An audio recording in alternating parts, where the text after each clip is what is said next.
you're experiencing a login failure with The Sims 4, specifically error code 2026, follow these steps to resolve the issue and get back to playing. Step 1. Check server status. Visit the official EA website or social media channels to check if there are any ongoing server issues. Sometimes, the problem may be on EA's end, and waiting for the servers to come back online can resolve the issue.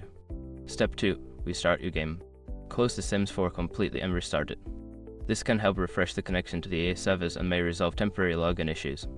Step 3. Update the game. Ensure that The Sims 4 is updated to the latest version. Open your game launcher, check for updates, and install any available patches. An outdated game can sometimes lead to login problems. Step 4. Clear cache. Clear the cache of the EA app or Origin client. This can often resolve login issues.